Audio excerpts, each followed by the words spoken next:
Okay, I think it's time to get going. I'd like to welcome everyone to this installment of Long's Coffee Break series.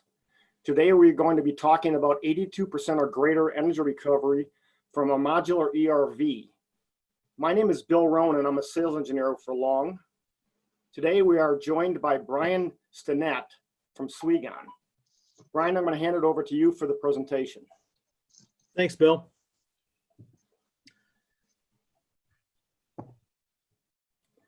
As Bill said, my name is Brian Stinnett. I'm the regional sales manager for Swagon North America, covering the Western United States. Swagon is a 65-year-old HVAC company with a worldwide headquarters in Gothenburg, Sweden. You can see there the top three photos are three of the manufacturing plants in Sweden. We've got about 17 manufacturing plants around the world. In Europe and the rest of the world, Swagon is a company that makes residential and commercial HVAC equipment, ventilation equipment, chillers, air handlers, computer and cooling units, full building controls, etc. We hadn't really done much in North America until 2014 when Swagon decided to start moving equipment into North America. So they bought a company called Vibroacoustics, and that photo at the bottom is the Vibroacoustics headquarters, the Swagon headquarters for North America in Toronto, Canada. So we now have manufacturing of the ERV that we're going to be talking about today in Toronto, as well as Vibroacoustics manufacturing in Nashville and Reno. So as Bill mentioned, we're going to talk about this modular ERV today. This is the base portion of the ERV, and then we'll talk about the other components that can be added onto it. But this ERV has three main key features. The first of which is small footprint.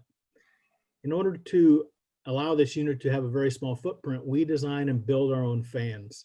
And we design those fans so that they can be placed very close to the ERV wheel ahead of the fan near the fan inlet. So rather than requiring 20 or 24 inches of clear space ahead of the fan, we design the fan so that we can have about 4 inches of clear space between the fan inlet and the ERV wheel. That means that we can cut off roughly 20 inches of required space from each fan, shortening the unit by about 40 inches in overall length. So our unit will be substantially shorter than our competitors because we design and build our own fans for this purpose. In addition, we build our own fans to make them extremely quiet. We design all the low frequency sound and vibration out of the fan profile so that the remaining sound and vibration is in the mid and upper frequency bands. And mid and upper frequency sound and vibration is very easy to attenuate. We attenuate that sound with 2-inch double wall panels, and we stuff those panels with rock wool stone fiber insulation. That rock wool insulation is very dense, knocks out that mid and upper frequency sound, so what's left is an extremely quiet ERV. And finally, the other key feature is the highest energy efficiency possible. So not only do we make our fans so that we can reduce airway length and length of the unit and make them extremely quiet, but we design them to consume very little energy. So it's a very efficient fan. As we'll see in follow-on slides, we consume 20 to 40% less power on our fans than our competitors. And the other key feature in this ERV is the energy recovery wheel itself. We design and build our own ERV wheel rather than buying someone else's. The ERV wheel is 10 inches thick. It's a continuous wrap of corrugated aluminum, and it gives us anywhere from 80 to 85% energy recovery efficiency, which is about 10 to 20% more than you're going to find from our competitors. Something else that's important about this unit to know is that options on our competitors' units are going to be standard features with this one. We load this unit up, so there are very few options at all because almost everything is standard. As you can see highlighted here, direct drive plenum fans with ECM motors are standard. We have standard slide out tracks for our fans. So in the event of service to that fan skid, you disconnect the Molex plugs for motor power, motor control, pull off the blue airflow measuring tube, loosen up the screws holding it in and slide it out. If you go onto YouTube and search Swagon Gold RX, there's a number of videos there, one of which is a fan removal video that shows how you can take a fan out and put it back in less than 5 minutes. As I mentioned, we do have airflow measuring on all our fans. The blue tubing you see there is the airflow measuring tubing, so we know what the supply airflow is and the exhaust airflow is, and we control various components in the unit based on that information. We also use MERV 13 bag filters as standard in the unit. Those are a cam fill high flow ES bag filter. It's MERV 13, as I mentioned. We use a 12-inch deep bag filter as shown here in our smaller units. And then we use 22-inch deep bag filters in our bigger units. The full size range of this unit is from 600 CFM up to 16,000 CFM. So 12-inch deep bags in the small ones, 22-inch deep bags in the large ones.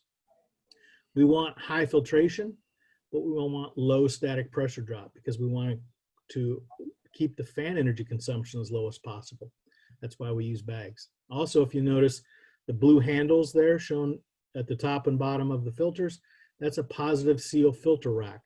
So when you slide the filters in, you push those handles in, the filter rack seals itself against the filter header so that it eliminates any bypass air. We don't want any bypass air getting around the filters. We want to maintain the particles in the filters and not in the ERV wheel. And that's why we have no recommended maintenance to have to pull the ERV wheel out and clean it. The ERV wheel never comes out of the unit for the life of the unit. Vacuum off each side once a year, and that's all the maintenance that's required.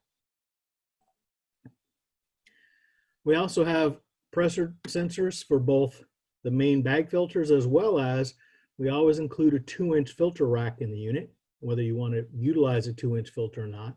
But there are pressure sensors for both the 2-inch rack and the main bag filter rack. So the unit is constantly monitoring the filter pressure drop, displays it on the handheld control panel, and alarms at the panel and alarms at the BMS, if connected to a BMS, when the filter pressure drop indicates the filters are dirty. Also a standard, we have variable speed ERV wheel control, and we achieve that with a DC stepper motor. That DC stepper motor highlighted there converts AC power to DC power and then gives us full ERV wheel speed control over the entire range from half an RPM, where you can barely see the wheel moving, all the way to 20 RPM. We utilize that wheel speed control to maintain leaving air temperature, to remove frost in the wintertime, as well as to keep the cross contamination super low on this unit. We were certified at less than 0.5% cross contamination. That's less than 0.5%. We do that by speeding up and slowing down the ERV wheel, matching it to what the supply airflow is, to always maintain that super low cross contamination during the entire range of unit operation. And as I've alluded to here, this unit always comes with DDC controls. It also always comes with a handheld touchscreen control panel that you see there. So it has a full onboard control system that control the fans off of things like duct static pressure, off of CO2, building static pressure. We can offset the fan airflows, all sorts of control algorithms available, 75 different control algorithms built into the control system that you can choose and configure upon unit startup.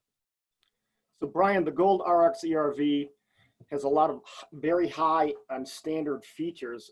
How does the cost of this unit compare to other ERVs in the industry? That's a good question, Bill, because you might think that with all this high-end features that it would be very expensive.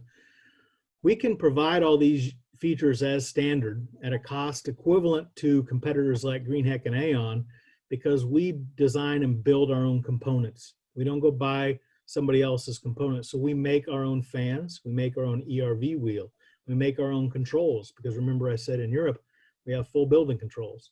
So all the key expensive items we design and build in Sweden. We ship those to Toronto, where we build the unit around them. Here's a little bit more in-depth information on an ERV wheel. You can see the 10-inch thick wheel in the upper left. And then just to the right of that, you can see what that corrugated aluminum construction looks like. As the air comes through that 10 inches of heat exchanger path, it's made to be turbulent, which releases more moisture if it's an enthalpy wheel, or more temperature as well. So we can provide this as an enthalpy wheel or a sensible only wheel, whichever you choose. And then there's a comparison shown next to that. We compared it to some information we received for a Greenheck unit.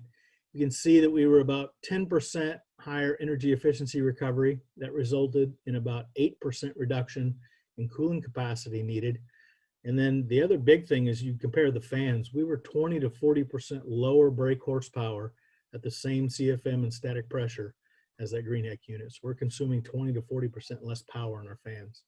And as I mentioned, if you look there at the video information at the bottom, whether it's our website or if you go to YouTube and search Swagon Gold RX, you'll see a number of different videos. One of those videos will give a full description of the ERV wheel and how we achieve this exceedingly high performance energy efficiency recovery out of that wheel.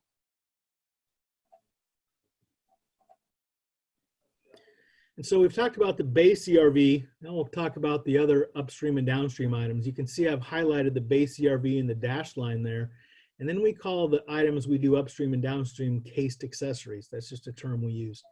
But you can see there chill water and hot water coils, SCR electric heat, some final filters, sound attenuators. We can really put anything that you want into an empty box.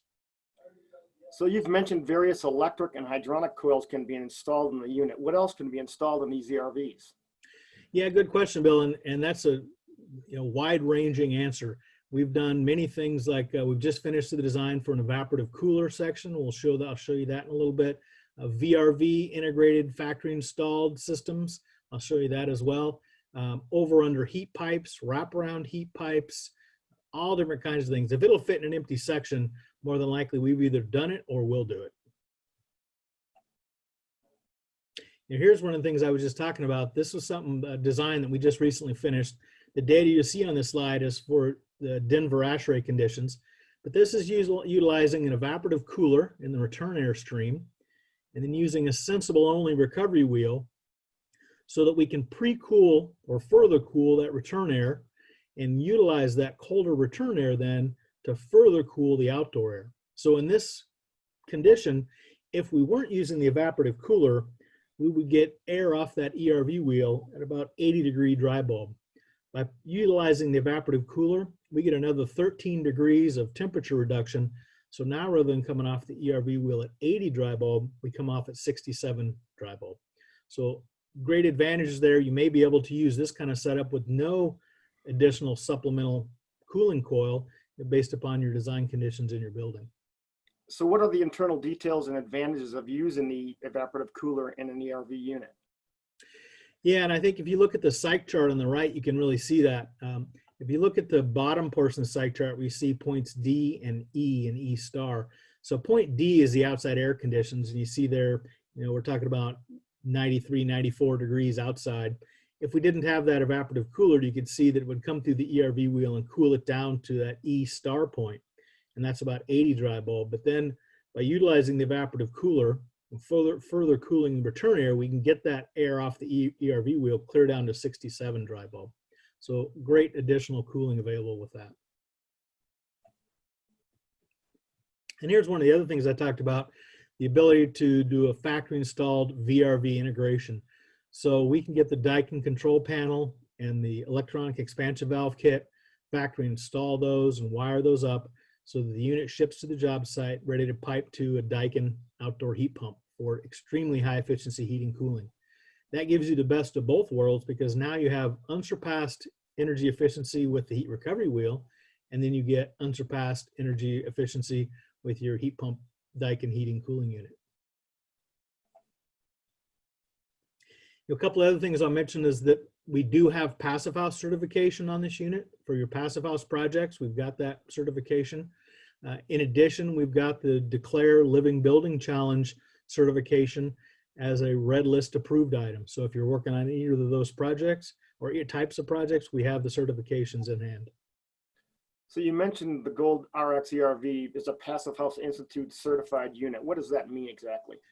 That's a good question, Bill. In order to get that certification, you have to meet some very stringent requirements for energy efficiency recovery of your ERV wheel, as well as have extremely low power consumption, less than 0.76 watts per CFM.